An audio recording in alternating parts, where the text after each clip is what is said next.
livro do profeta Jeremias. Livro do profeta Jeremias, capítulo 29, do versículo 4 ao versículo 14. Livro do profeta Jeremias, capítulo 29, versículo 4 ao versículo 14.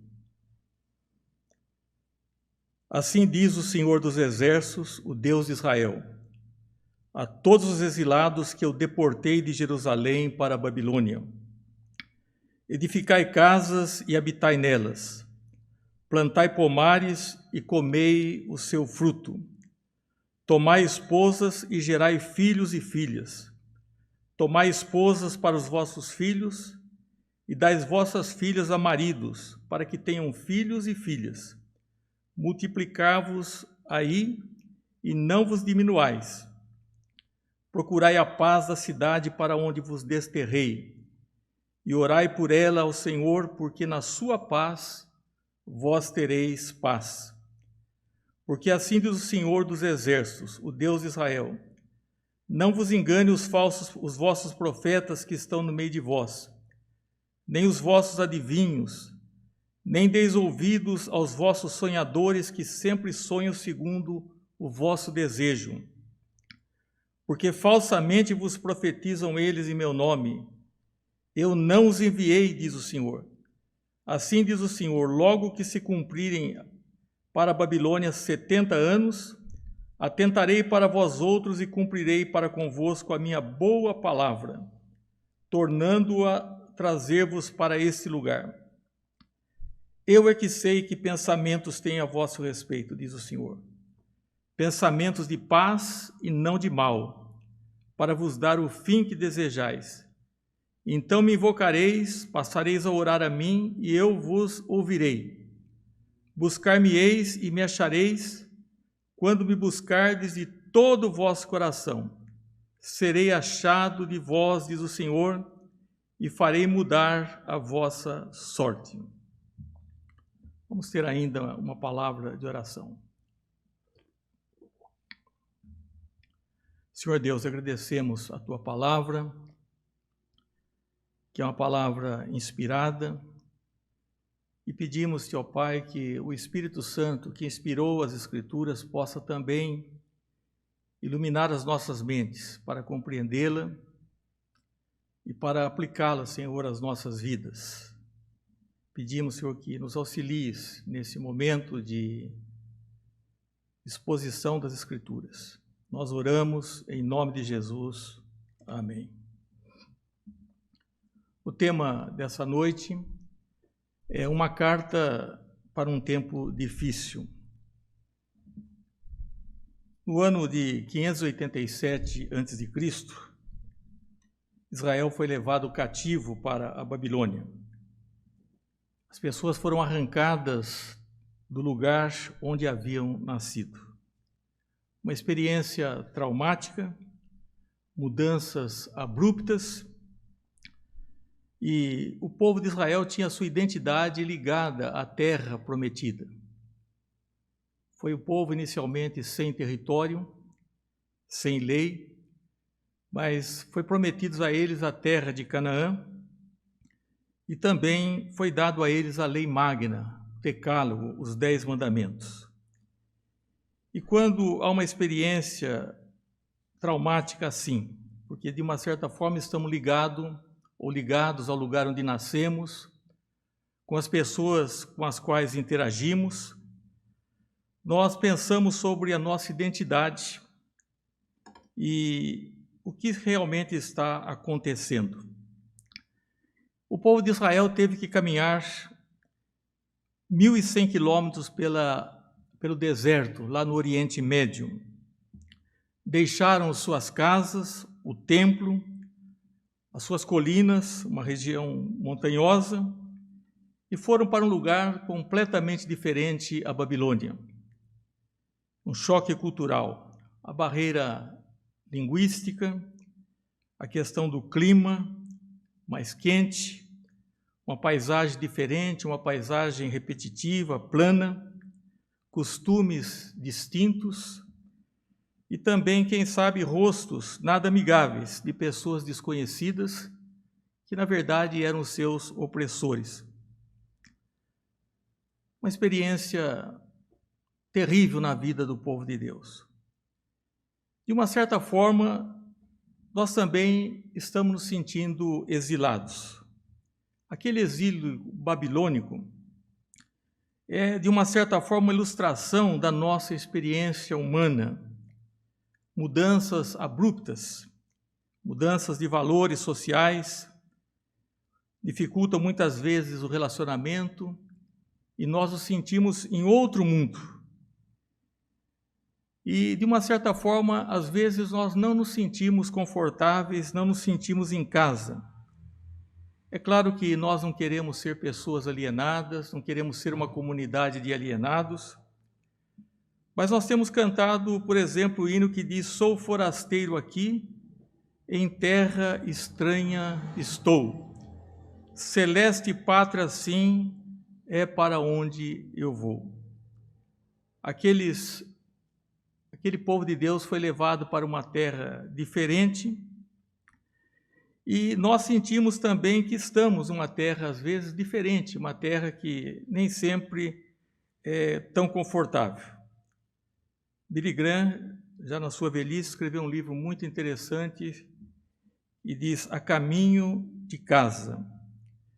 O que nós estamos enfrentando nesta época de pandemia nos dá a impressão nítida que esse mundo é um lugar imprevisível, que ocorrem mudanças e, assim como a experiência do exílio, também nós temos visto e temos às vezes presenciado uma experiência de dor, de isolamento, perigo de morte, mas em meio a essa situação e a esse sentimento, nós podemos também sentir um anseio e uma promessa de liberdade. Quando Israel passou por essa situação terrível, haviam e surgiram falsos profetas que diziam que nada dessas coisas iriam acontecer. Eles prometiam um tempo de paz. Nós encontramos um texto, dizem continuamente aos que me desprezam, o Senhor disse: paz tereis, e a qualquer que anda segundo a dureza do seu coração dizem: não virá mal contra vós. Então, esses falsos profetas, pseudo-profetas, propagavam um tempo de prosperidade, de paz, quando já havia uma sentença sobre aquele povo por causa da desobediência. Jeremias pregava que a estabilidade da nação dependia da obediência e o amor a Deus. E ainda depende. Mas essa mensagem foi motivo de desprezo e motivo de zombaria. Um dia apareceu o exército dos caldeus, Babilônia, conquistou Jerusalém e levou cativa toda a classe da liderança política e levou também aqueles mais capacitados para o trabalho. Fez uma seleção e deixou ali em Jerusalém apenas uma massa carente, uma massa dependente. O próprio Jeremias, que não era estimado dos seus conterrâneos, foi deixado para trás. E nós vemos que os cativos ali se sentiam desolados, ali na Babilônia, a maneira como eles se sentiam. Nós encontramos isso expresso no Salmo 137, que mostra o sentimento daquele povo. Naturalmente, na vida, há algumas coisas que nos fazem sorrir. Um salmo que nós lemos inicialmente diz: então a nossa boca se encheu de riso, porque eles estavam sentindo que Deus estava agindo e trazendo-os do cativeiro. Mas nessa circunstância, estando cativos, eles descrevem as saudades da pátria da seguinte forma: às margens do rio da Babilônia, nós nos assentávamos e chorávamos, lembrando-nos de Sião. Nos salgueiros que lá havia, pendurávamos as nossas harpas, pois aqueles que nos levaram cativo nos pediam canções, e os nossos opressores que fôssemos alegres, dizendo: entoai-nos alguns dos cânticos de Sião. Como, porém, haveríamos de entoar o canto do Senhor em terra estranha? Se eu me esquecer de ti, ó Jerusalém, que me resseque a minha mão direita, apegue-se a minha língua ao paladar. Se me não lembrar de ti, se não preferir, eu, Jerusalém, a minha maior alegria.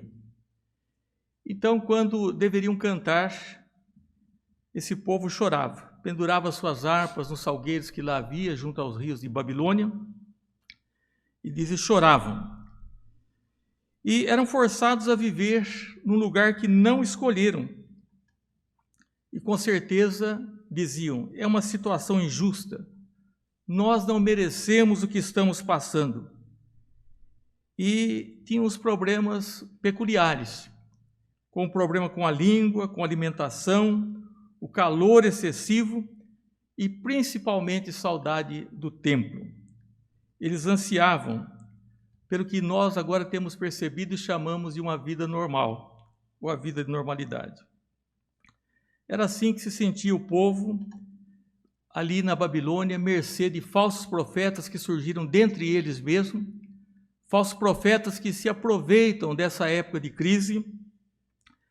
E aqui então eles expressavam essa situação. Na verdade, eles também tinham um pensamento que poderia, antes do cativeiro, resolver a situação de uma forma política.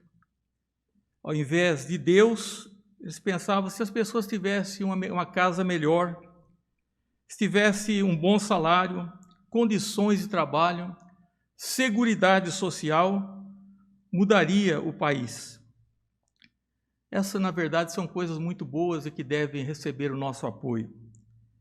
Entretanto, há coisas melhores. A única coisa que pode mudar um país é o próprio Deus.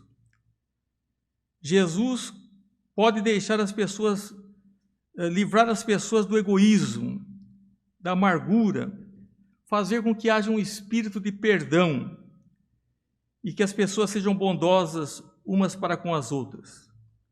Quando nós entregamos o nosso coração, o ambiente onde nós vivemos fica melhor. Quando amamos a Deus e amamos o nosso próximo. Na verdade, quando os filhos perguntassem o que veio, por que sobreveio tamanho mal para aquele povo, o profeta diz assim, porque assim diz o Senhor dos Exércitos, Deus de Israel, eis que farei cessar nesse lugar perante vós em vossos dias a voz de regozijo e a voz de alegria e o canto do noivo e da noiva. Era uma mensagem real, realista, diferente daqueles que pregavam um tempo de paz. Quando anunciares a este povo todas essas palavras, e eles disserem, por que nos ameaça o Senhor com todo esse grande mal? Qual é a nossa iniquidade? Qual é o nosso pecado que cometemos contra o Senhor nosso Deus? Então lhes responderás, porque vossos pais me deixaram, diz o Senhor, e se foram após outros deuses e os serviram e os adoraram, mas a mim me deixaram e a minha lei não guardaram. Vós fizestes pior do que vossos pais, pois em cada um de vós anda segundo a dureza do seu coração maligno, para não me dar ouvidos a mim.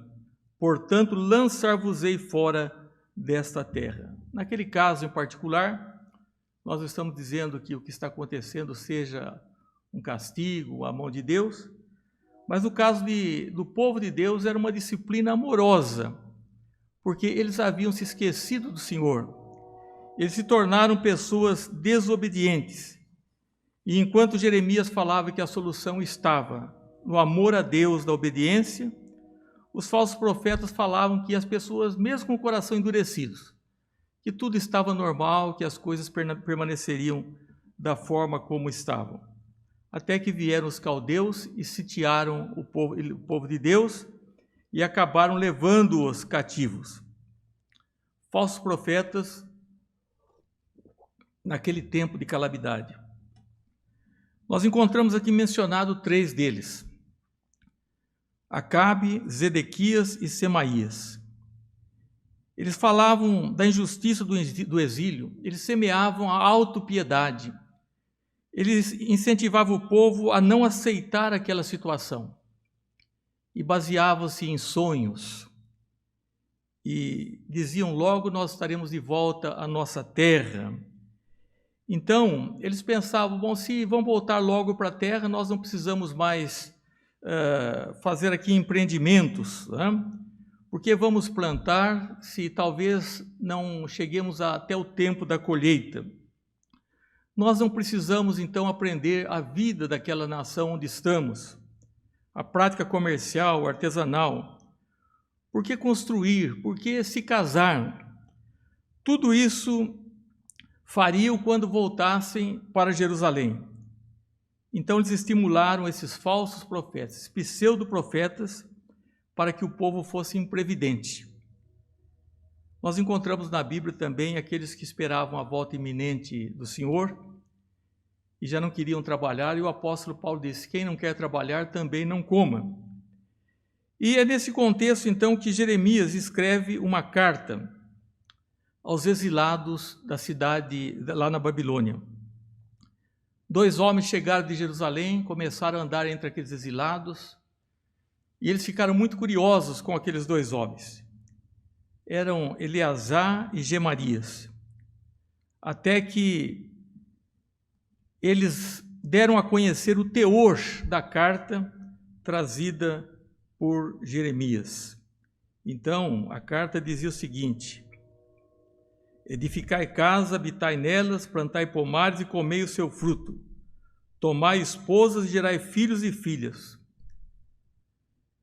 E também dai vossas filhas a maridos para que tenham filhos e filhas. Multiplicai-vos e não vos diminuais. Procurai a paz da cidade para onde vos desterrei e orai por ela ao Senhor, porque na sua paz vós tereis a paz.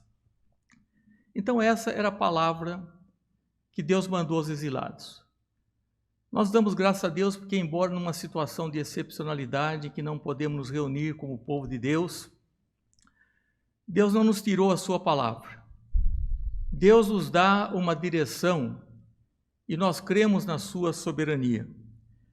Quando ele disse: edificai casa e habitai nelas, estava dizendo: vocês estão aqui no exílio e esse não é um tempo de férias. Infelizmente, muitas pessoas estão pensando que esse tempo que nós estamos vivendo se constitui num tempo de férias. É uma situação triste. Ele disse: construam casas. Aqui não é o lugar dos seus sonhos, mas construam suas casas. Façam o melhor que puderem, mesmo estando exilados e nessa situação aflitiva. Porque se vocês cruzarem os braços, a vida tornará monótona, trágica e vazia. E que o tempo era precioso agora ali para eles, como fora antes e como seria no período pós-cativeiro.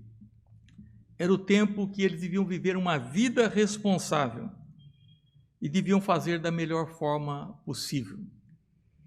E se plantai pomares e comei o seu fruto, não disse vocês façam hortas, mas plantai pomares e comei o seu fruto. Aqui, pomares é a palavra jardins, como de árvores frutíferas no original.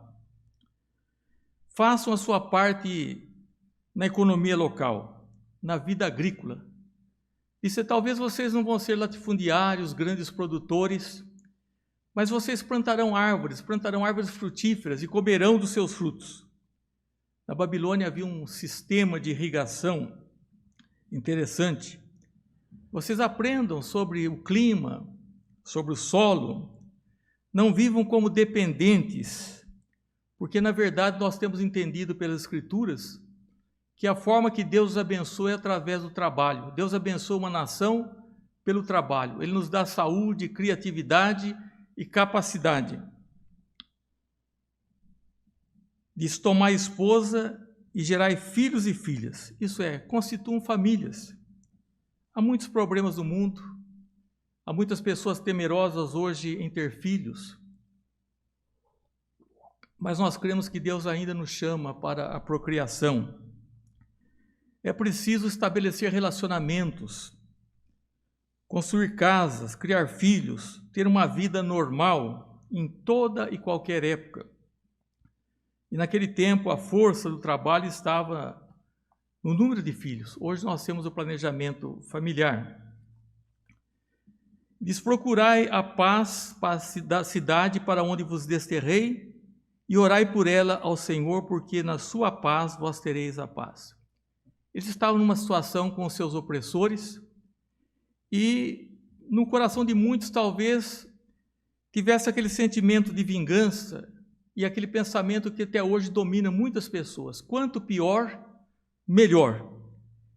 Eles estavam numa situação de cativeiro, mas esse de quanto pior, melhor é um sentimento diabólico, perverso. Sempre devemos buscar a paz. Diz: buscai a cidade, a paz da cidade onde vocês estão, no meio do país onde vocês estão. Nós encontramos na busca a paz e empenhe-se por encontrá-la. Aqui não está falando só da paz interior, mas da paz social, da paz da sociedade. E ainda, com todas as dificuldades, ainda temos os nossos direitos de expressão e de religião. Assim, o conselho e o desafio dessa carta é viver uma vida íntegra, de uma vida normal, de construir, de plantar e de semear a paz em todo o nosso relacionamento. Uma vida integral. Ele estava dizendo: não deem ouvido aos falsos profetas, aqueles que pregavam a prosperidade, mas não pregavam arrependimento, porque a causa daquele exílio era porque eles haviam se esquecido de Deus e haviam vivido uma vida muito superficial. Agora, embora no meio de um conflito, e vocês vivam da melhor maneira que for possível, desfrutar o melhor das condições do momento. Se a gente olhar as circunstâncias, e às vezes vemos também pessoas difíceis, mal-humoradas, ressentidas, iradas, tomadas de autopiedade em meio a uma crise, mas nós somos chamados a reagirmos bem, fazer a escolha certa. Não dizer: eu gostaria de viver lá no passado, mas fazer o melhor naquela situação que Deus nos permite viver. E o melhor que temos agora é o melhor que a crise. É de se observar que é possível que às vezes há pessoas que nós não gostemos, como eles tinham que conviver com seus opressores. Mas eles eram incentivados a se relacionarem, a não viver num gueto. E também quando nós oramos, às vezes, Pai Nosso, nós temos que pensar que Deus é o meu Pai e é o Pai de pessoas que muitas vezes nós não apreciamos, mas são nossos irmãos também. Então, precisamos aprender, quando vem mudanças doloridas, abruptas, a buscar novas amizades. E também pensar como o apóstolo Paulo, que diz: eu aprendi a viver contente em toda e qualquer situação. Em toda e qualquer situação. E o segredo do apóstolo Paulo nós conhecemos, pois ele mesmo disse: tudo posso naquele que me fortalece. Essa carta trazida ao povo por Eleazar e Gemarias, vinda da parte do profeta Jeremias, era não só um convite, mas uma promessa. A carta é preciosa. Um texto diz assim: eu é que sei os pensamentos que tenho a vosso respeito, diz o Senhor. Pensamentos de paz e não de mal, para vos dar o que vos desejais. Então me invocareis, passareis a orar a mim, e eu vos ouvirei. Buscar-me-eis e me achareis, quando me buscardes de todo o coração. Serei achado de vós, diz o Senhor. Essa mensagem, ela foi rejeitada por muitos, pelos falsos profetas que a abominaram. Um deles, Semaías, enviou uma carta ao sacerdote Sofonias, lá de Jerusalém, dizendo: agora, pois, por que não repreendesse a Jeremias, o anatotita, que vos profetiza, isso é, porque vocês não fizeram Jeremias calar a boca. E esses eram os falsos profetas, porque eles queriam uma situação diferente. Aqueles que aceitaram a mensagem, que era um tempo de lutas, de aflição, mas que deveriam viver da melhor forma possível, que deveriam buscar a normalidade da vida, descobriram um novo significado. O que é viver como povo de Deus numa terra estranha, numa situação estranha. Eles não perderam a identidade, mesmo morando em outro país, em outra nação, porque eles tinham duas coisas. Ele tinha um dia, que era o dia de adoração, de descanso, e tinha um livro. Em tempos quando nós não podemos nos congregar, nós pensamos da excepcionalidade que não podemos nos reunir nesse dia, mas quando chega a normalidade, nós temos visto que muitos têm profanado o dia do Senhor. Muitos têm dito, esse é o único dia que eu tenho para dormir, é o único dia que eu tenho para o esporte, para a diversão, e também a Bíblia.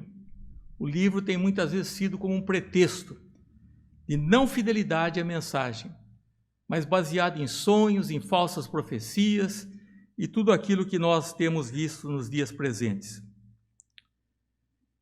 A importância nós sentimos de um lugar separado, de uma casa de oração. É claro que a igreja somos nós, que Deus não está restrito a um lugar.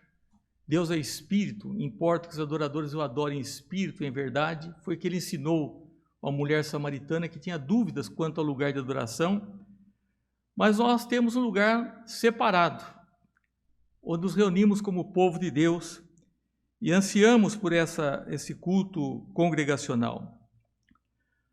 As mudanças vieram na vida normal das pessoas. Eles tinham que construir, eles tinham que se casarem, criar filhos, plantarem, viver a vida do dia a dia. Não foram engolfados por tudo isso. Não obstante tivessem as suas responsabilidades do dia a dia, essas coisas não foram o centro das suas vidas. Experimentaram nos detalhes que foi um período de prova, mas um período de crescimento, onde eles aprenderam a orar como nunca, onde sentiram saudades do templo, onde muitos permaneceram fiéis a Deus naquelas circunstâncias tão difíceis. A crise nos atinge como indivíduos, como famílias, como igreja, mas uma crise assim pode trazer também benefício. Algo trágico pode trazer benefício para as nossas vidas. De repente, muitas coisas mudaram, nós vemos aí doença, já começam os desempregos, baixos salários, temos ainda acompanhado um número grande, excessivo de mortes, e nós não nos sentimos confortáveis. Parece que nada nos é familiar, mas somos instados pela palavra de Deus a sentirmos esse tempo, aquele anelo dizendo, venha o teu reino, e a vivermos nesse mundo estranho, nesse mundo diferente, vivendo no mundo, mas não sendo desse mundo, como peregrinos, até de uma certa forma exilados. O que fazer? Vamos ficar pensando no passado, com ira, com autopiedade, mas vamos ter uma vida responsável, fazer aquilo que faz parte do nosso cotidiano, cuidar das nossas famílias, dos nossos afazeres, acima de tudo, empenharmos pela paz no ambiente que nos toca viver. E o que importa é buscar a Deus de todo o coração. E diz, quando ele for buscado, ele será achado. Me buscareis e achareis quando me buscardes de todo o coração. Enquanto não chega o dia do regresso para a casa, como para eles aguardavam a profecia de 70 anos. Foi explicado a eles que eles ficariam 70 anos naquele país estranho. Eles deveriam permanecer fiéis, cumpridores dos seus deveres, e vivendo para adorar a Deus e servi-lo, e para ser instrumentos de Deus naquela situação tão caótica que estavam experimentando.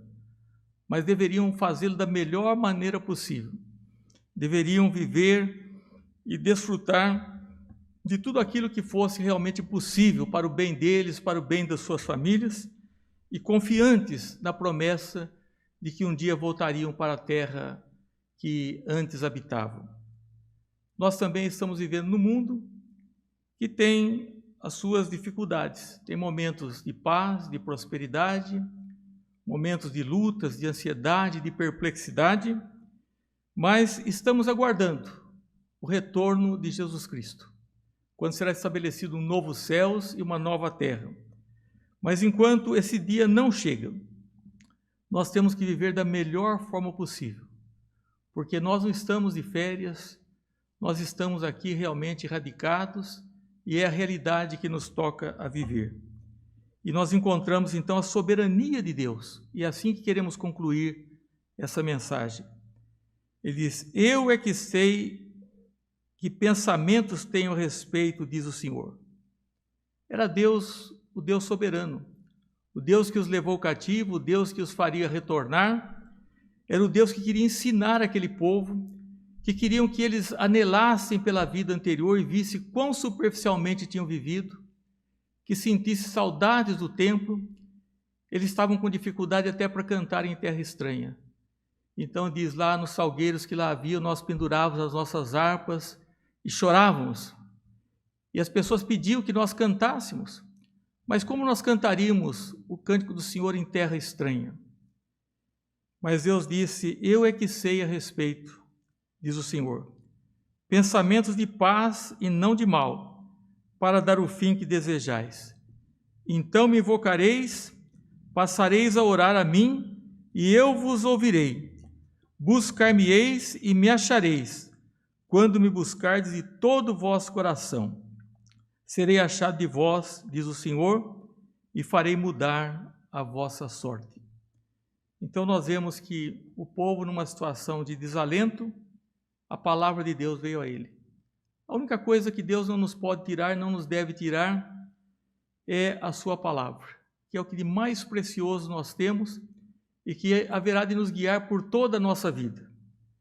Vemos também que Deus deu uma direção a eles. Não fiquem assim. Mantenham suas vidas normais, construam, criem relacionamentos, plantem, colham e busquem a paz shalom, que é da maior importância, não só a paz interior, mas a paz social, porque diz, na paz dessa terra, da cidade onde vocês estão, é que vocês vão encontrar a nossa paz. Nós não pensamos que quanto pior, melhor. Nós sempre trabalhamos pela paz. E vemos aqui a soberania de Deus. Eu é que sei que pensamentos tenho a respeito. Pensamentos de paz e não de mal, para dar o fim que desejais. E, naturalmente, esperando que o povo agora tivesse um novo tempo. Um tempo em que eles buscariam a Deus de todo o coração e seria achada de Deus. Essa carta de Jeremias é uma carta para um tempo difícil, uma carta para os exilados e também para nós que, de uma certa forma, muitas vezes nos sentimos em uma terra estranha, numa situação estranha, mas somos orientados e também somos consolados com a esperança de dias melhores. Gostaríamos que fosse aqui ainda, estamos trabalhando, mas temos certeza que a seu tempo ela virá e virá em definitivo. Que Deus nos abençoe com a sua palavra.